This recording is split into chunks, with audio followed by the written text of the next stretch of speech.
Well, thank you all for joining us. I'm Megan Doherty, the director of the Museum of the White Mountains. It's great to have you all here in person and on Zoom. As we gather today, we're all on Indigenous lands. Those of us at the Museum of the White Mountains are on Indokina, which is the ancestral and present homelands of the Abenaki and Wabanaki peoples. We're grateful for their stewardship of these lands and waterways. For those of you on Zoom, we've put some links in the chat where you can learn more about the Indigenous histories of your place at native-land.ca, as well as the Abenaki peoples of Northern New England through the Musée des Abenaki in Quebec.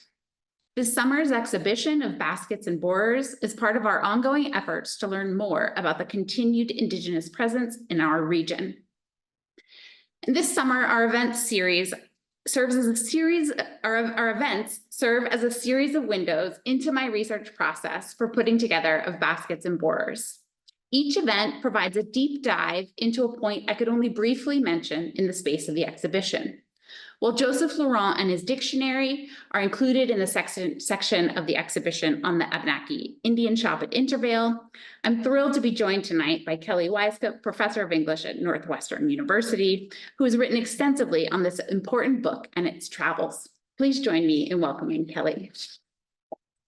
Well, I want to say thank you to Megan and Kayla and Thomas for your hospitality and welcoming me here. And thanks to all of you and to folks on Zoom as well for joining us today. It's a real pleasure to be here. I will tell you about the book that I researched that kind of brought Megan and I together in conversation about this exhibit. But as part of that research, I came to New Hampshire, I think almost a decade ago, to go to Pequawket or Intervale, where the camp that Laurent established was. So it's really wonderful to come back to New Hampshire, to Abenaki homelands, and to see this exhibit and to learn more about baskets and borers here in New Hampshire. So looking forward to our conversation tonight and excited to be with you. I want to start actually with an image from the exhibit. So I walked through it this afternoon, and I was really struck by this image and Director Doherty's didactic or text around this image. I was really struck by the way that she said it was an object in the collection of the museum and the only representation of Abenaki people in the museum. And I was struck by the ways that this image, as she said, became a springboard for the entire exhibit. And so I want to start here because I'm going to tell you a story tonight about a book that traveled into museums and archives and became a springboard for other conversations because of its presence in those museums and archives. So I'm excited to think with this postcard and also to tell you a little bit about this book. This is a book called New Familiar Abenakis-English Dialogues, and it is an Abenaki language instruction book. It's published in 1884, as you can see in faint type at the bottom, and it's written by Joseph Laurent, who's an Abenaki leader who lives at Odanak, which is in Quebec, so across the Canadian border. The book includes a description of Abenaki grammar, and in fact, it's the first published book to include a description of this grammar. Linguists continue to use it, and were really excited when it was published because it unlocked the language for them in ways they had not been able to unlock it themselves. You'll also note that it includes an alphabet, it includes word lists in Abenaki and English, it includes a pronunciation guide, and it also includes dialogues. So these are conversations in English and Abenaki that imagine people having a conversation in each language. And you'll see here on the right that Laurent says in the preface that his goal is to help younger generations of Abenaki children to learn English. So while linguists were really excited about the ways they could learn Abenaki with the book, Laurent says actually the goal is to teach younger children English. So I had been working on this book, which was published in 2021, and part of that book is about vocabulary lists in Indigenous languages and in Indo-European languages. So I've been looking at a lot of vocabulary lists, hundreds of them. I had looked at a copy of Laurent's book, but I then went to Amherst College and I looked at a unique copy of the book that actually changed how I thought about vocabulary lists and what they did. So this is a copy of the book that has a postcard pasted into the front cover of the book. So you saw the cover of it a couple of slides ago. This is the inside cover of that book. The postcard advertises a summer camp at Pequawket. So this is an Abenaki name for a place you probably know as Conway, New Hampshire, or the village of Intervale. It is in 1893, the postcard is dated. The camp here that it advertised was established by Joseph Laurent in 1884, just around the time that the book is published. And you probably know by this moment, the White Mountains are already a popular tourist destination. So there are hotels, people are coming up from the big cities for a little bit of a summer break. And so Pequawket is one of the places where they're going. So Laurent and his family live at Odanak. That's the kind of top dot at the top of the screen here. And they would travel in the summers to Intervale, to Pequawket, which is the bottom kind of dot with the red marker there. They lived at the camp and they sold what the postcard advertised as Indian wares. You can see this in the kind of fourth line here. The postcard advertises these so-called wares as including baskets, fans, canoes, bows and arrows, and pipes. And the postcard also indicates that Laurent himself, this is the very bottom with the arrow, would fulfill orders. It says, order taken and promptly attended to by Chief Joseph Laurent, alias Lawrence, of the Abenaki Indian tribe of St. Francis. And St. Francis is another word for Odanak. Now, in addition to the postcard, on one of the fly sheets of the book is a signature. And this is the name of Laurent's daughter, Marie-Cécile Octavie Laurent. She's 8 when Laurent established the camp, and her signature, placed, as you can see, just a page after the postcard here, suggests that she maybe carried the book to and from Odanak and Pequawket, maybe consulting it for language lessons, working to learn English in between selling baskets and other objects to the tourists who were coming to the camp. The book would have complemented materials that were already available to Octavie and other children at Odanak in the schools that they attended at Odanak, which may have been in French and Abenaki. So this is a kind of another element of language learning for Octavie. So I want to take this copy of the book as a kind of starting place for thinking with you about the Baskets and Boars exhibit and the stories that it tells about the relationships among baskets, trees, and the place where we are today in the White Mountains. I want to try to add a chapter to that story about how books move through the White Mountains and about what the travels of those books can tell us about how people used Indigenous books and especially Indigenous language books in the 19th century. One of the things that this copy of the book makes really clear is that when copies of Laurent's dialogues traveled, they were taken up by different audiences and put to different purposes. And so I want to talk us through some of those different audiences and different uses for the book tonight. Some of the travels of the dialogues, as I'll talk about in a minute, challenged scientific ideas and stereotypes about Indigenous peoples. Some of the book's travels follow generations of Laurent's families, and they became really precious family possessions that were cared for by different members of the family. So the story I want to tell tonight asks us to think about how looking at how a book moves around can tell us something about what it meant to the people who owned it or who came into contact with it. And I want to think about why Abenaki people saw this book as an important possession, tool, and resource, very similar to the baskets that you can see in the exhibit upstairs, which are treasured by their makers and their families and are also useful for putting things in, for carrying things in, and so on. I want to also think about what it meant for this book to travel across international borders through ancestral and present Abenaki homelands. So to kind of defy those international borders that the US and Canada set up. So this means that I'm going to take what might seem to you and what sometimes seems to my English department a slightly unusual approach to this book. I'm not going to read through it for insights into the past in the way a historian would do, to try to open a window up into what happened in the past. And I'm going to think about its content a little bit, but I'm not going to do the English professor move where I think about its narrative or its characters or its themes or its figurative language. Instead, I'm going to think about this book as an object and a possession, and to think about how that object moved and how it affected people as it moved. So thinking about it as an object means thinking about its size. And I actually have a copy of the book, so you can get a sense of the size, and apologies for folks on Zoom, but you can see it's about the size of my hand. For folks here, you're welcome to come and look at it afterward. So this is a small book. It's a book that a young girl like Octavie could have put in a pocket or a satchel or a basket and easily carried it or taken it out to consult at different times.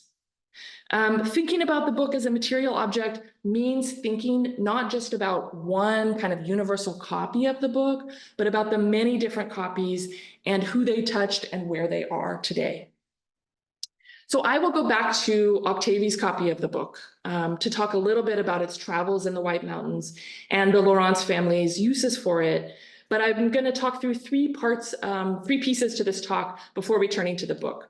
So I want to first begin with talking through why vocabulary lists are important as a genre.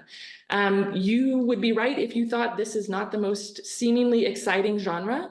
It might even be a bit surprising to think about them as an Indigenous literary genre. You might be more familiar with the prize-winning novels or poetry or political treatises that are maybe better known works of Indigenous literature. But I'm going to talk through why vocabulary lists are very important forms of literature in interactions between colonists and Indigenous peoples, and an important Indigenous literary form as well. Then I'm going to talk about the kind of specific history, or a little part of it, of Abenaki people making language lists in their own language and give you some sense of that history.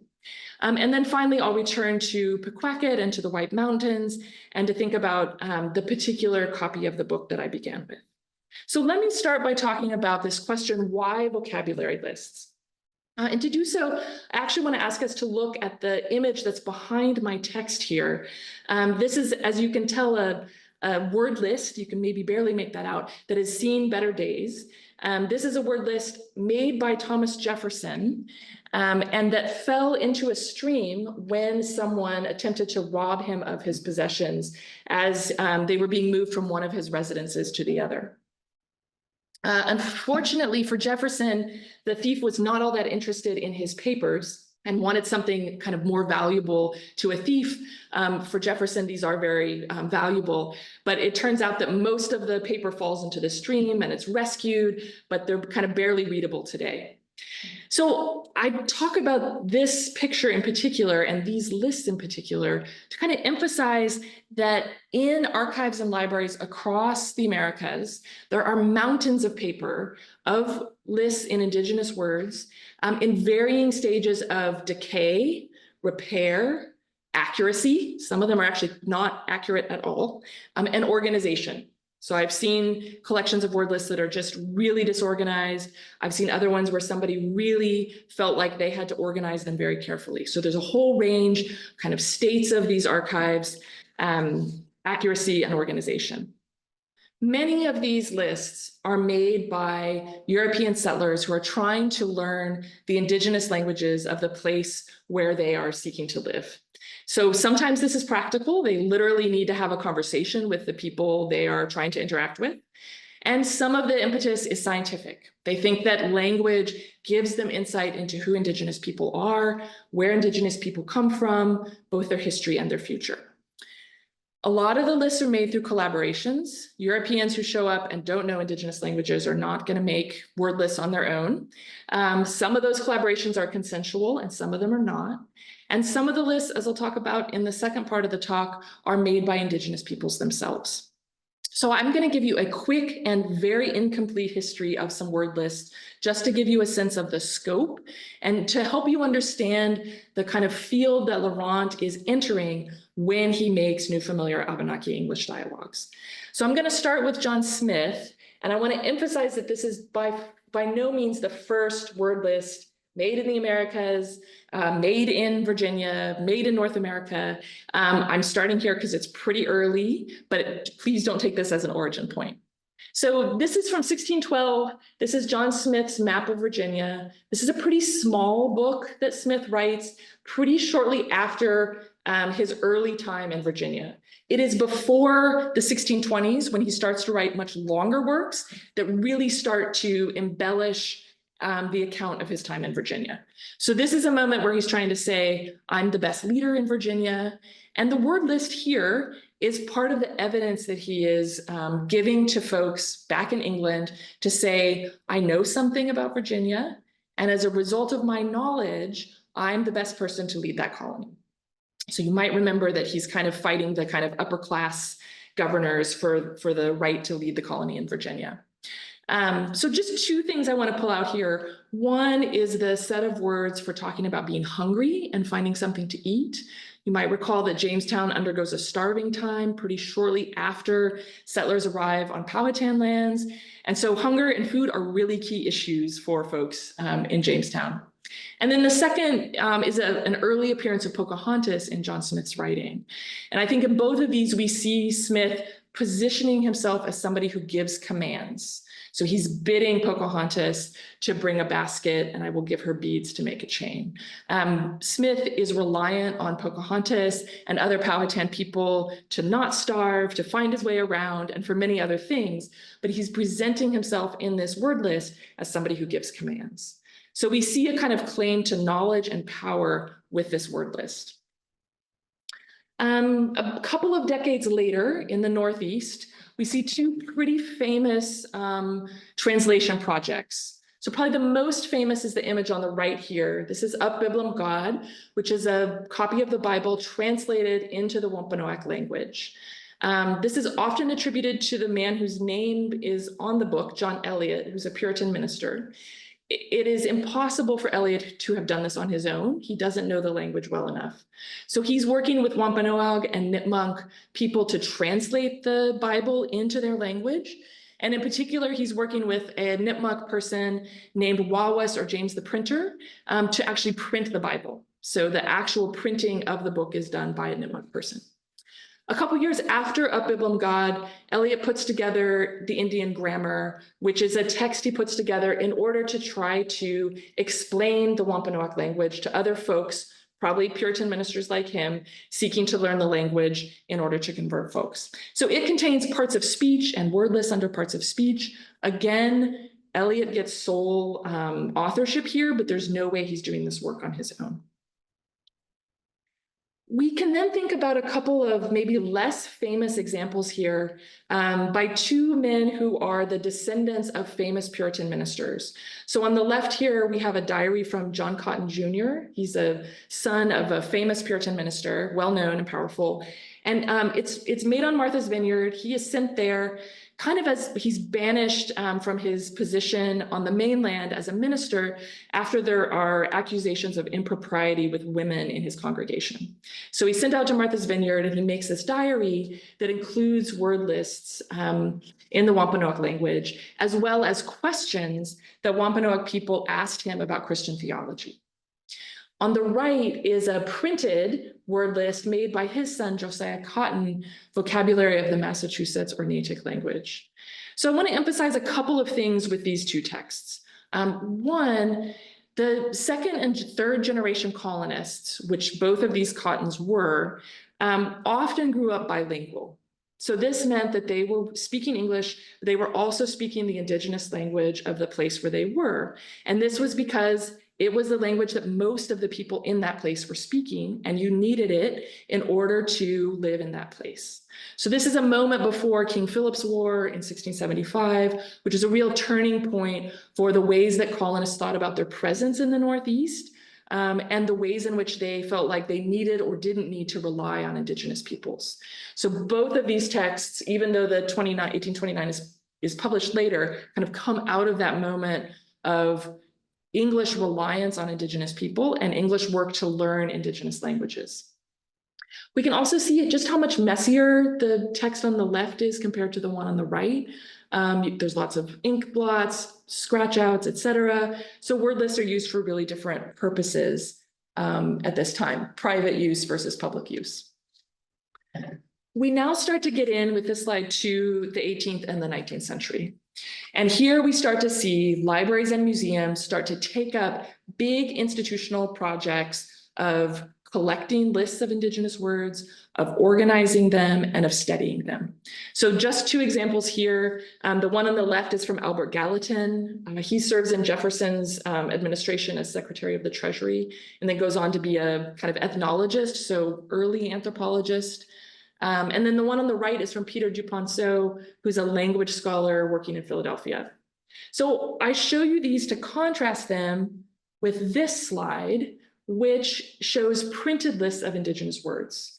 And so the printed lists were part of this project to try to pull up lists of words that were standardized, to send them out with people who were going to Indigenous communities, who would fill out the word lists with the corresponding Indigenous word for the English words that are printed, and to bring them back to men like Gallatin and Duponceau.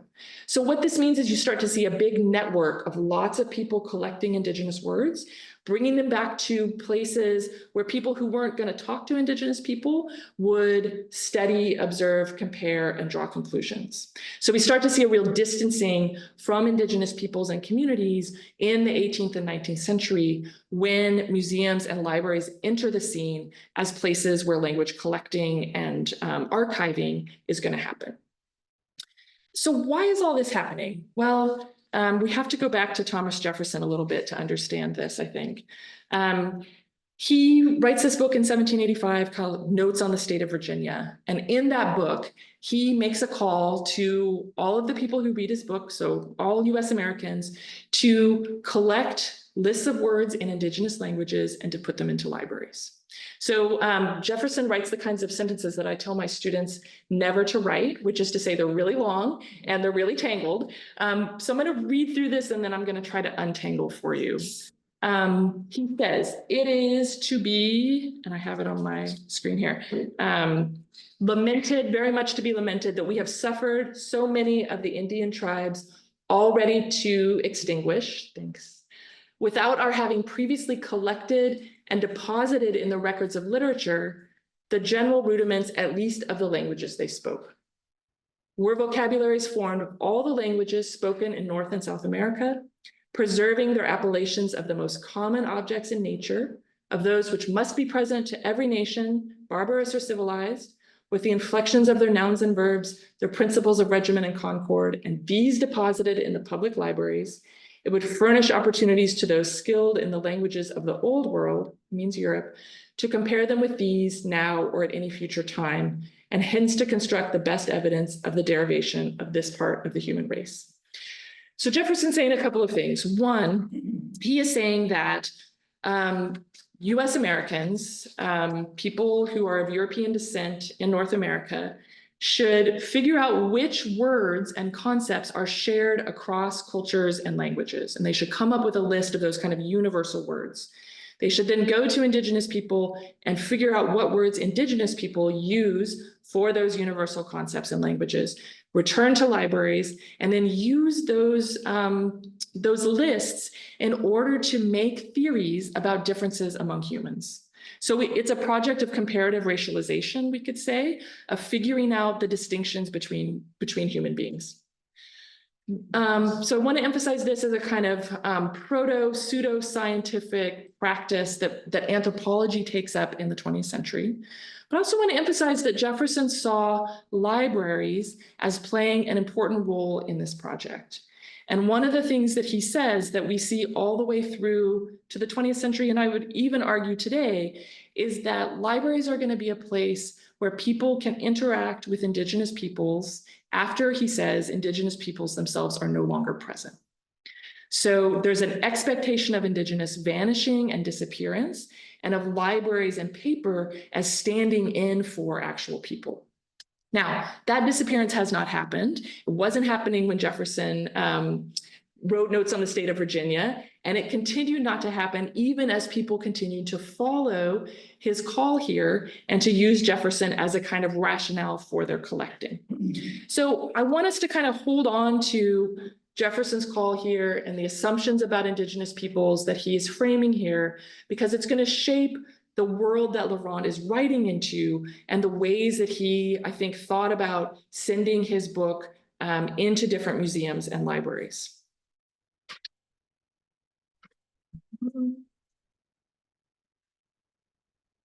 Okay, so this is part two. I want to think a little bit about Laurent's work to make the dialogues in relationship to a kind of broader history of Abenaki language vocabulary lists. Okay, so this is another copy of the dialogues. This one's in Chicago. It's just down the road from me at the Newberry Library. But it was another place before it was in Chicago. It was in Washington, D.C. This is a copy of the book that Laurent sent shortly after its publication to the Bureau of American Ethnology and to a clerk at that bureau named James Pilling.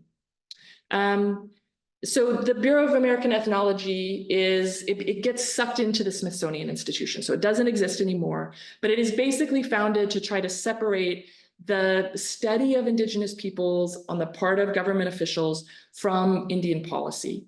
And so previously, kind of scientific projects had lived in the Department of War, which was the federal agency tasked with Indian policy and managing affairs with Indigenous nations. And the Bureau seeks to move that study out of politics and to try to separate them. So it's newly formed. It's been open for about 5 years when Laurent sends this book to Pilling. It's interesting that he sends it to Pilling. So Pilling is a clerk, so he's involved in processing various things that come to the Bureau, correspondence, and so on. But he also has this sort of giant side project where, like many people before him, he is collecting lists of Indigenous words and trying to make a huge bibliography, or we could call it like a list of lists of all of these word lists of Indigenous languages. So you see here, this is this giant volume that's at the Newberry Library that is Pilling's list of all the books that he can find that are in Indigenous languages and that are word lists that people have put together out of Indigenous languages. The project kind of gets too big, and there are not very many copies of this giant book that were printed because it just gets too unwieldy. And so he has to make these smaller publications instead.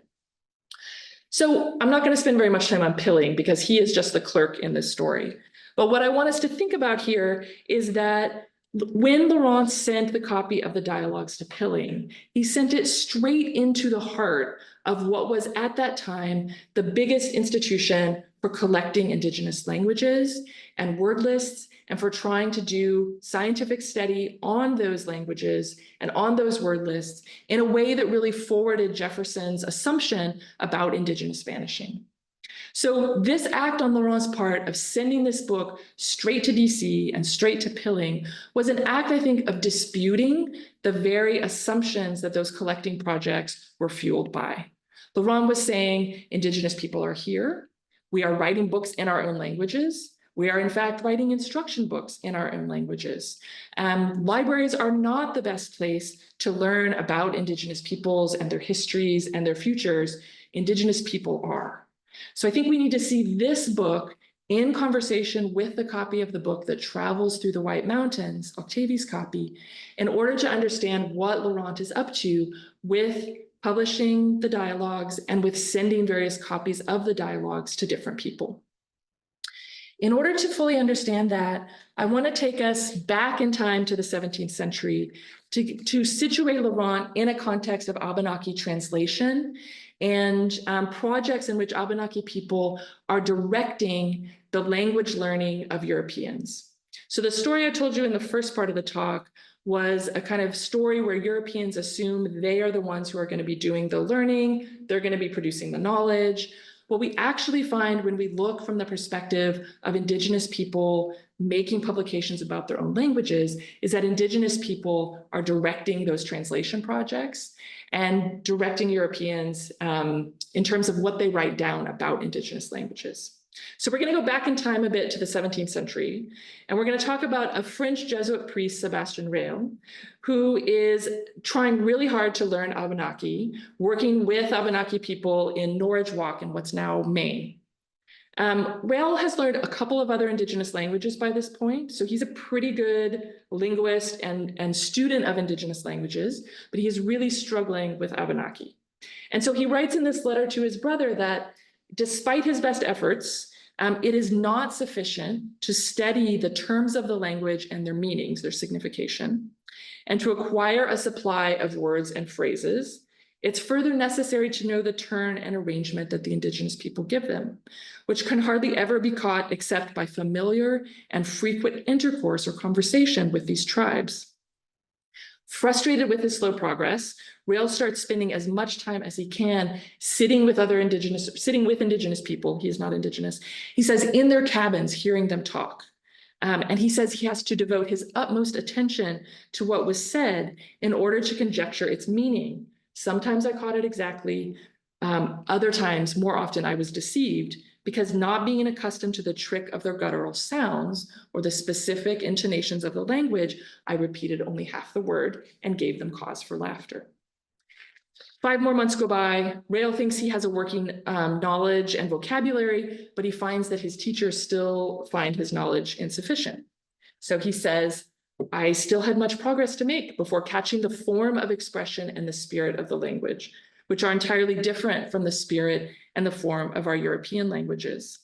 In order to shorten the time and enable me to perform my duties, I selected a few people who, he says, had the most intelligence, so a phrase we need to take with a grain of salt, and used the best language, and repeated to them in a clumsy manner some passages from the Catechism, and they gave them to me again with all the nicety of their language. I immediately wrote these down, and by this means, in a short time, I'd made a dictionary and a catechism which contained the precepts and mysteries of religion.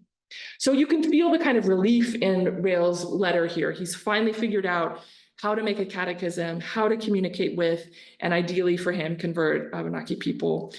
But his comments make clear that it was Abenaki people who directed his translations.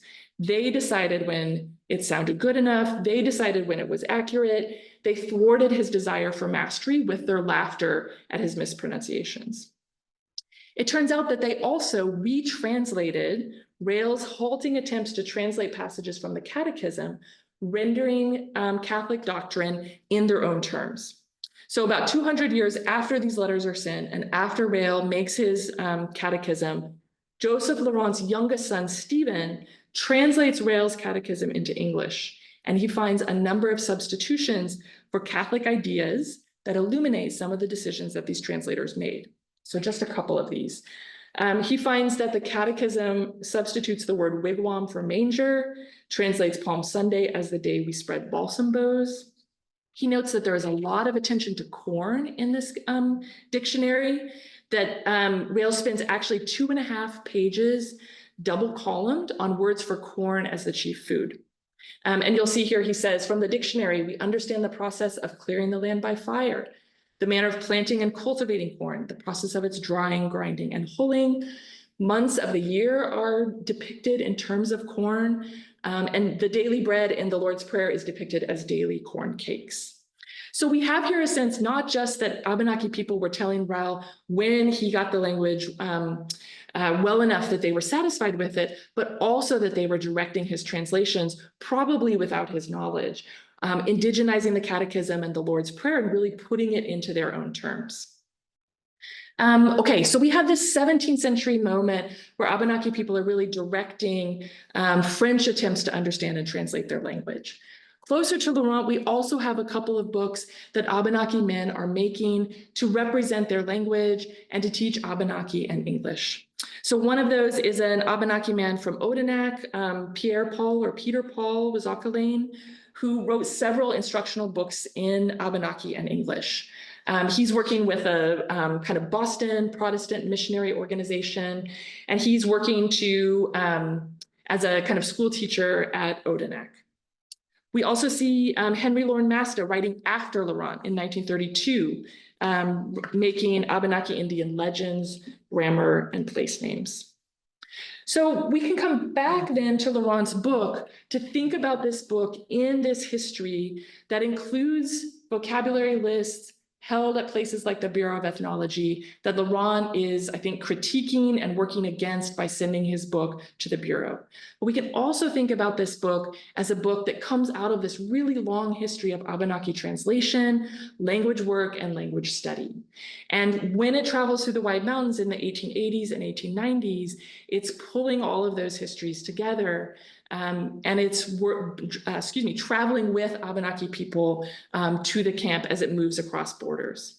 So I want to talk a little bit about its travels across borders and what happens with the book while it is at the camp in Pequawket. I want to emphasize that one thing Laurent is doing with the book is imagining people using it.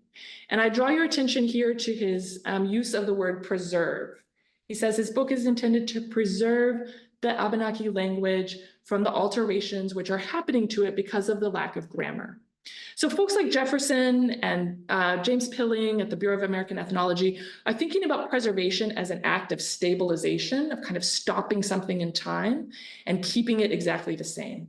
But Laurent is thinking about preservation as using, as carrying forward, as making something alive. And that's how we see the book being used in the camp at the White Mountains. We see this in a couple of ways. I think the form of the dialogues is really important here. So these are just a couple of pages of the conversations that Laurent has toward the end of the book. One of the reasons these are important is that they imagine multiple people using the book. The dialogues don't imagine language learning as rote memorization or something that you do in isolation. It imagines people passing the book back and forth, having a dialogue with each other. It imagines language learning as a social activity, and it imagines language learning as something that's happening in an Abenaki community. So I want to stay with this idea of how the books are used and of using the books as a social activity that doesn't happen in isolation to look at what happens at the camp and why it was important for the book to travel through the camp. One of the things that Laurent does when he is in the White Mountains, as we know, he's selling baskets to tourists and so on, but he also talks to a lot of anthropologists who travel up to the White Mountains. They often bring their families with them and they stay for the summer, and they're doing field work on Indigenous peoples. And so Laurent talks to a lot of these anthropologists. So this is a notes from a speech that Stephen Laurent, Joseph's son, wrote up. And in it, he talks about Laurent speaking with anthropologists from the University of Pennsylvania, University of Chicago, and Harvard. I think it's also interesting that he notes that Laurent had with him letters from the prime ministers of Canada speaking to the Jay Treaty, which recognized the rights of American Indians to travel unmolested and duty-free across the international boundary between the US and Canada.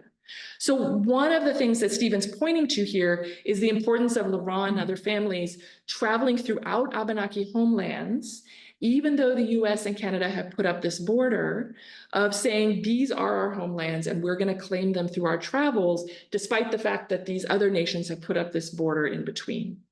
And that he's making the case for the importance of this travel to these anthropologists at the institutions that are coming to visit him. We also see the ways in which Laurent kind of teases Frank Speck in particular. So there's a story that Stephen tells in his notes where Speck tried to use his conversations with Laurent to collate linguistic information that would let him come up with what Speck was calling ethnic categories. And Speck keeps revising these categories. So at one point, Stephen says, his father smiled and said, "Well, Dr. Speck, I hope I'll live long enough to find out just what kind of Indian I am." So I love this moment because it suggests that, Speck just cannot keep up with understanding Indigenous peoples and understanding their relations to place. And Laurent is using humor to kind of tease Speck and point out, much like Abenaki people pointed out to Rails, the ways in which their knowledge just is not accurate, is always kind of lagging behind.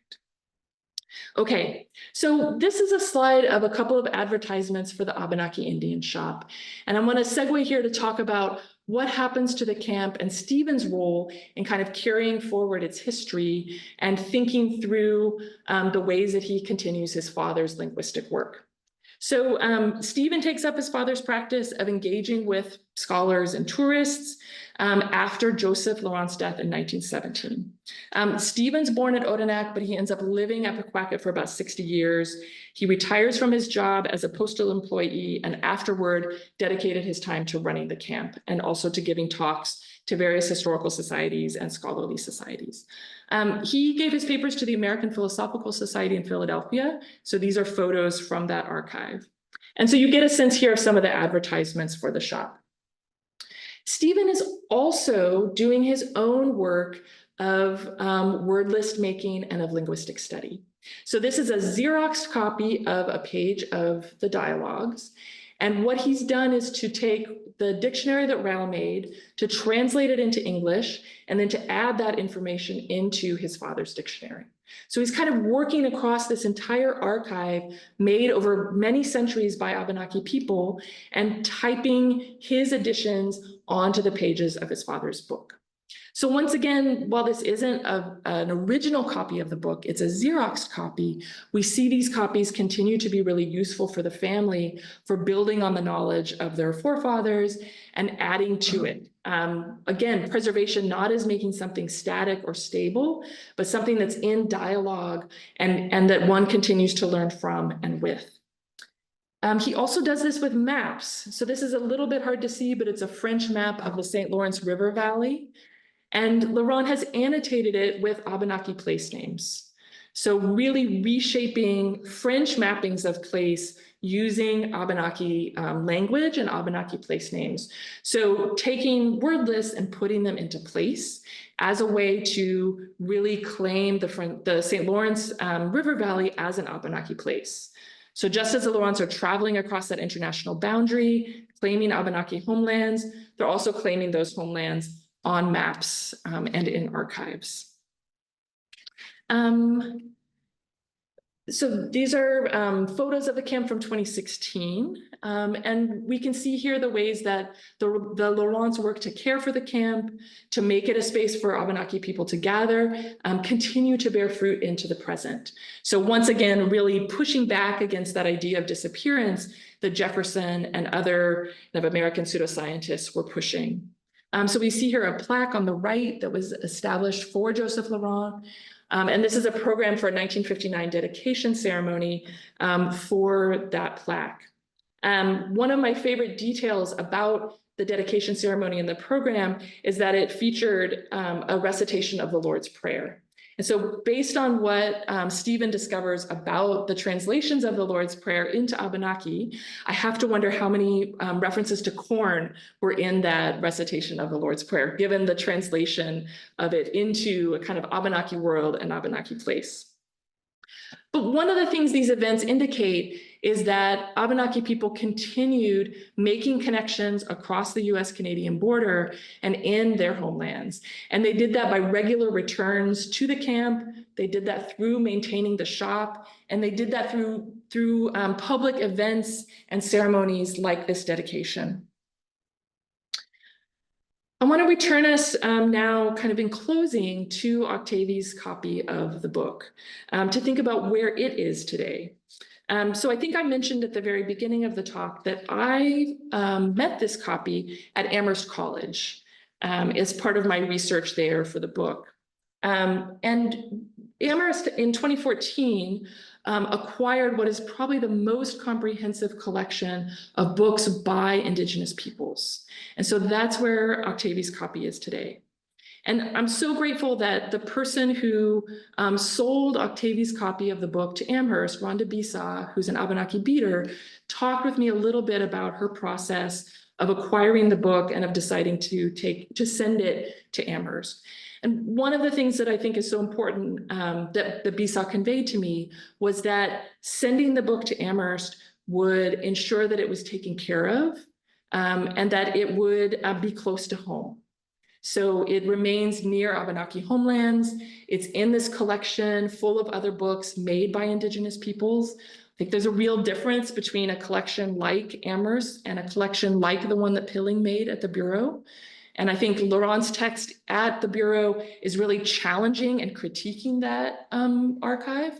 But we can see Octavie's book kind of surrounded by a neighborhood of other books written and used and loved by Indigenous peoples. One of the things that I was really struck by in my conversation with Bisa is that she said she wanted the book also to go to someone or somewhere where it would be loved. And that really struck me, especially because my training, as a non-native English professor is often around objectivity, thinking about books as objects and coming up with interpretations of them. I think Octavie's book and its travels and the care that people take with it in the present indicate that loving books is actually really an important part of their stories and of the impact that they make on people in the world across time, you know, in the past for Octavie's book and on into today. I want to conclude by taking you briefly to Chicago, because as I was going through the exhibit today, I thought a lot about this basket, which is at the Art Institute of Chicago. And I'm going to come back to Octavie's book. I promise this is not as much of a left turn as it might seem. So this is a black ash basket made by Kelly Church, who's an Odawa and a Potawatomi basket maker who lives in Michigan and is working with the Art Institute of Chicago as they worked to purchase some of her baskets. So what you see here on the right is the inside of that basket. And she's put a black ash borer in the kind of capsule on the left. And in the capsule on the right is a flash drive that contains instructions for harvesting black ash trees, preparing them, and making black ash baskets. The instructions on the flash drive are in the Odawa language. And Church gave a talk at the Art Institute when the Art Institute purchased this basket. And she said she made the flash drive for future generations of Odawa people, imagining a world where the borer had actually wiped out all of the black ash trees in Michigan, but people had replanted, had cultivated, had waited for those new trees to mature, and were again making baskets. So I'm so struck by this because for a couple of reasons. One, she's imagining a future that I think Laurent was also imagining, where people are speaking Indigenous languages and reading Indigenous languages and using them as instructions.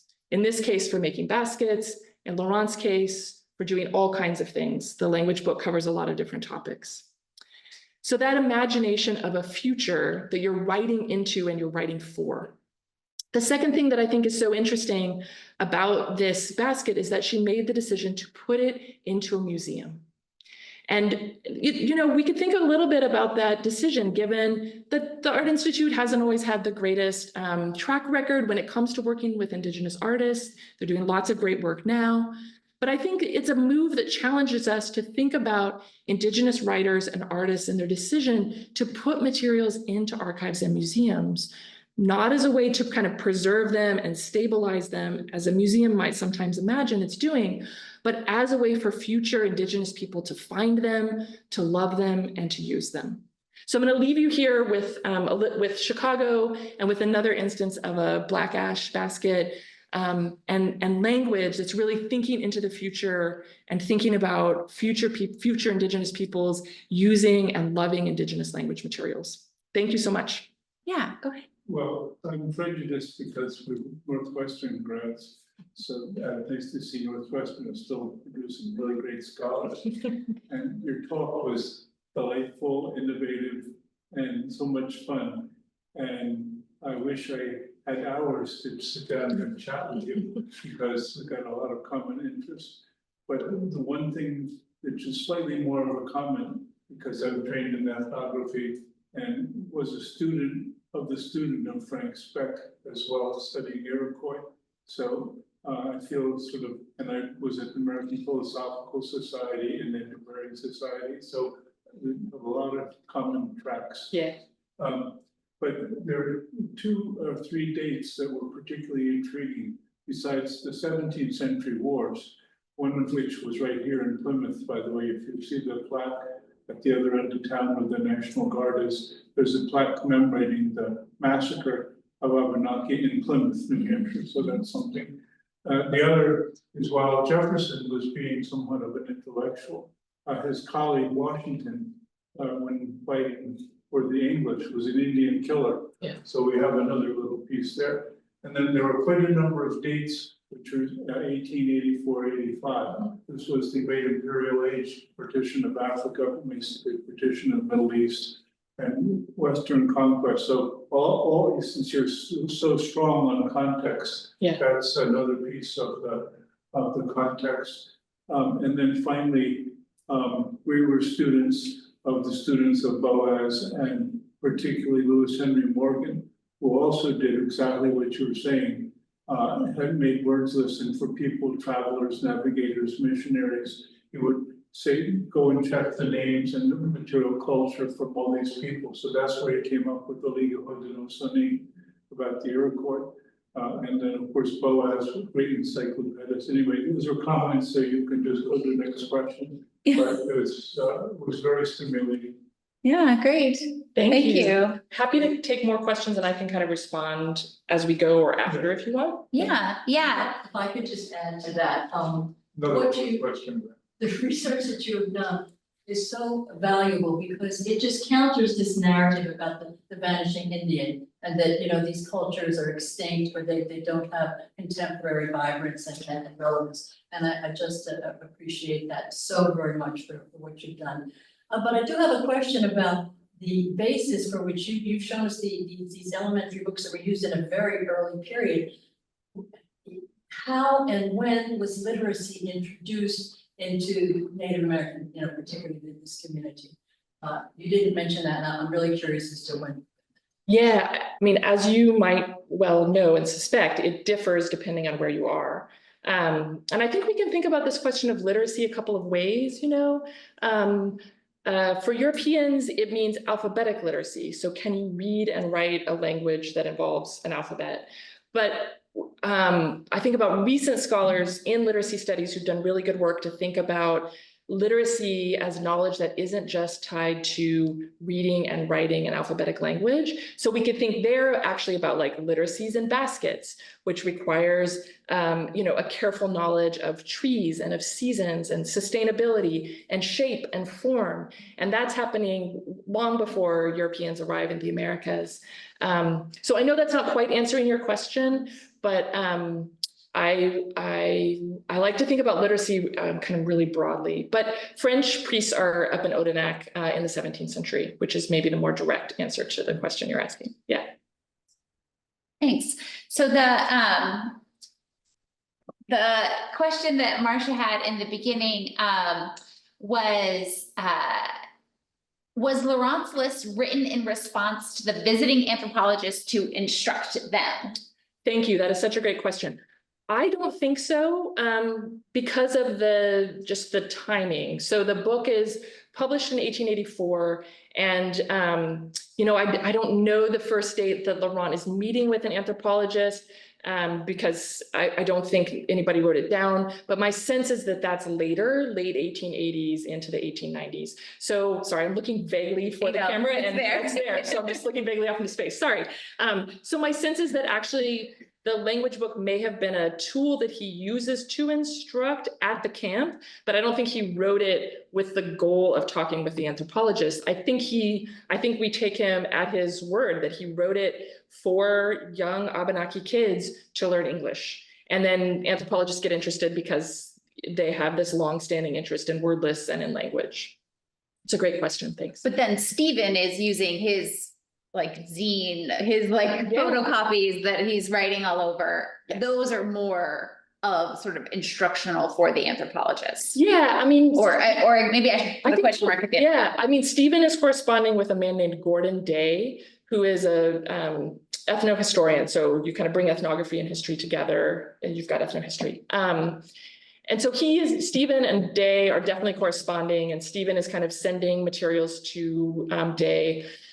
But I think Stephen is also interested in understanding what the Abenaki translators who worked with Sebastian Rail were up to, and kind of understanding what happens when you look at his father's materials alongside other Abenaki language books. So for him, you know, I guess maybe a kind of larger point to say here is I think a lot of times it's done for other Abenaki people and not necessarily for the anthropologists, even though I think the anthropologists are certainly interested, they're asking lots of questions, and you know, they may be one reason that, for instance, the American Philosophical Society has a lot of Stephen's papers, because Speck is at Penn and he has a close relationship with the APS. But my sense is that the impetus initially is that it's Abenaki language work by Abenaki people for other Abenaki people, and that anthropologists are kind of an external circle, if that makes sense. And I'm not sure if you can see it on the screen, but there's a very kind note from Rhonda that says, "Thank you, Kelly, for your presentation. You breathe life into the story of the Abenaki book. It is a joy to hear." Thanks, Rhonda. I'm so delighted that you're here, and it was such a pleasure to correspond with you almost a decade ago. So thank you. So I want to say that, I came here with very little understanding of what I was coming to. He said something about baskets and I said, sure, baskets, Yeah. baskets. So, I have never really heard the term, and this seems ridiculous at almost 64 years old. Or thought about the term wordless. Yeah, And you use this term like in the very beginning, Yeah. wordless, and Yeah. then where's this going? Yeah. So now I'm fascinated by this idea.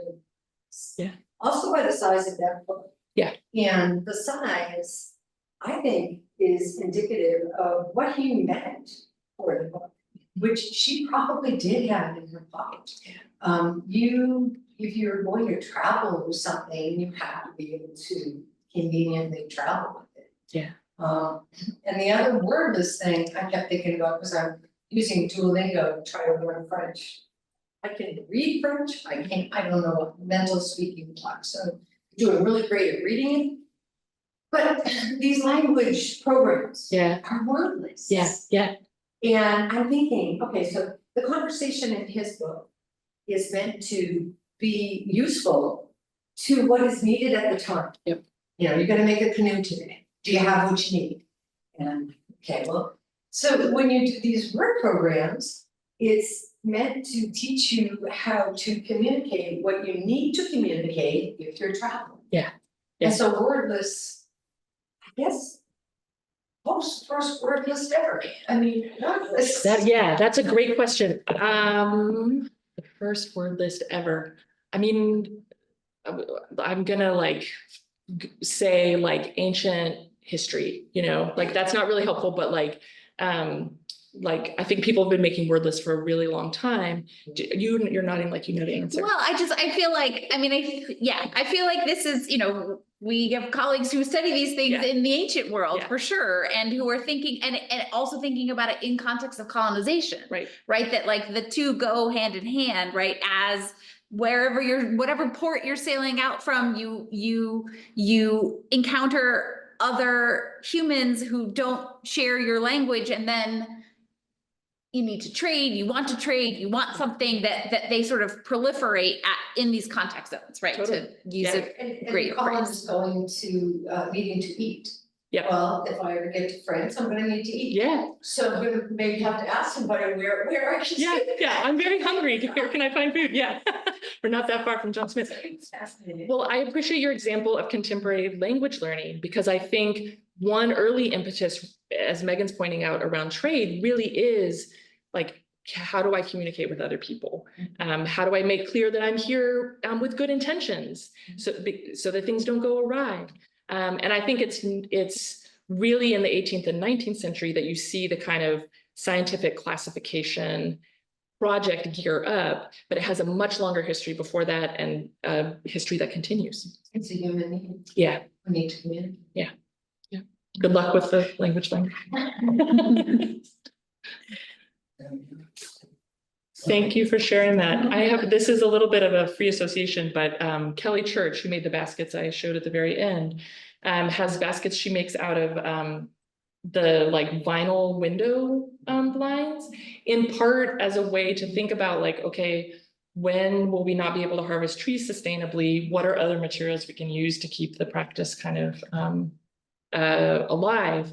And so if you Google Kelly Church Art Institute, I think they bought one of the vinyl blind baskets as well. But the using of other materials is really interesting. I think I saw a hand in the back. Is that okay? Yeah. Language is very fluid, and I was just curious, like Steve Laurent was a trilingual, he spoke French, English, and Abenaki. Yeah. And in the dictionary, do you pick up influences of French in the alignment there? Because things are evolving and changing all the time. Yeah. And while we think it's straight line, and English is probably the best language for having assimilated many languages.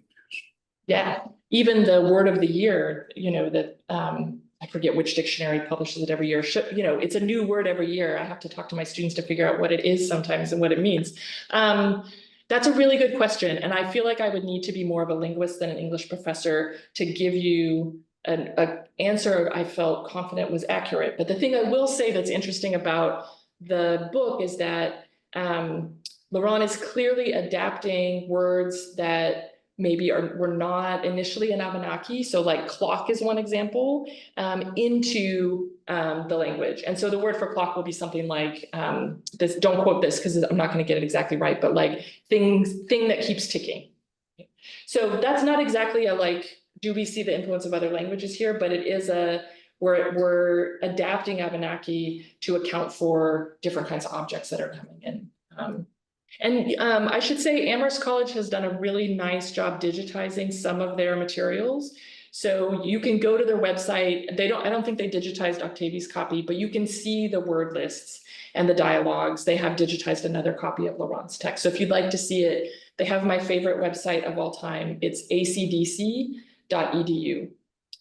Which I think is hilarious to have like a band for an archives digital project. That's great. That's great. We have another question here. Comment, maybe a question that seems to be like a lot of interest in bringing back or maintaining Aboriginal languages of natives all over the world. We have a friend professor in Costa Rica that really wanted to do that with the Grigri and some of the other tribes in Costa Rica.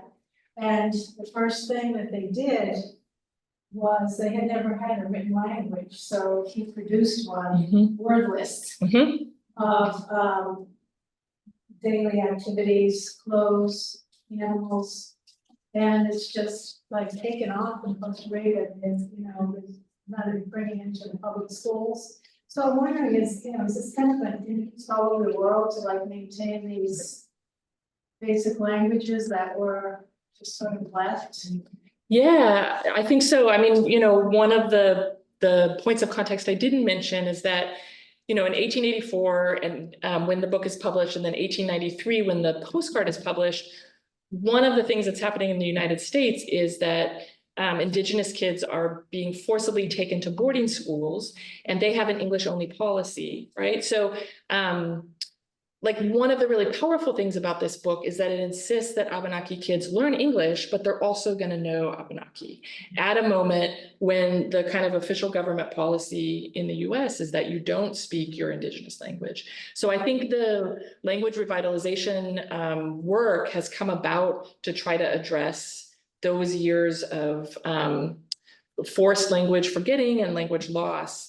And, you know, one of the interesting things about the 17th, 18th, 19th century is some of those early texts, word lists are being used again for language studies. So turn to really different purposes than, you know, converting someone to Catholicism, now being used to relearn and re-understand the language. So I guess I'll just say yes. And I think there's this long history of attacks on the languages that now folks are trying to recover. Yeah, I think he said that his tribes had visited and would say to him, we haven't been able to openly speak our language comfortably. Yeah. And they were kind of shocked and very hesitant when he came with a few people. And he gradually got accepted by them, and then they opened up to him. And now they see, you know, he brings the books back to them and he tells them, you know, they're in the, you know, the public schools back That's here, cool. and they're quite proud, which is, you know, it's really cool. That's really great. The public schools is great. Yeah. Yeah. I'm going to read one more comment from the chat, and then we can have another question in person. So it says, Kelly, you've brought to life a greater understanding of Abenakis as highly literate on their own terms, apart from the Eurocentric culture that limits our view of them. Thank you. I appreciate that. I'm glad that came through, especially given that to get a lot of this story, we have to read through European documents. And so part of it is reading them, but reading them with a critical eye. And so not taking everything they say as true, but trying to use them to fill in the context and understand what's happening. I think Raoul is a really good example of that. He thinks he's right, but he's also lets on that he's not.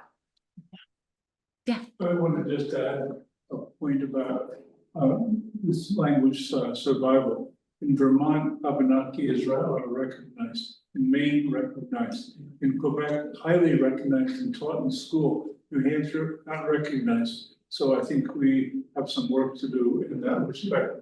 And then one or two other little comments. Cherokee got to be written, not around here, of course, but to prove to the Cherokee, to prove to the English that they were civilized. So they had printing presses and so forth. So it was really, autonomously independently generated, so they wouldn't be subject to the Trail of Tears. Of course, that didn't work out so well. And as for wordless, which came up with a few people, I do, as an anthropologist, I do political asylum cases, particularly from Africa. And so I speak Arabic, but I have to get indigenous languages, which are often not written. I mean, I find word lists.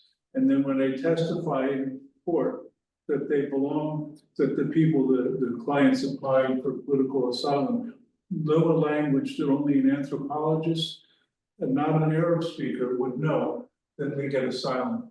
So here's a real empowerment of word lists in my own, my own personal experience. I mean, this talk has got so many different things. Yeah. Well, thank you all. And thank you, Kelly. This has Thank been you all for coming. really wonderful. And it's so great to have you here and to have you back at least near the White Mountains and the gateway to the White Mountains, according to the past Plymouth marketing. Events like this would not be possible without the support of our members. So thank you to those of you who are members of the museum. If you aren't already, I'd encourage you to join us so we can continue to bring such great speakers to share their immense knowledge about subjects that I can just barely touch upon in the context of an exhibition, but which clearly there's so much more to think about and learn about. So if you aren't already, please join us.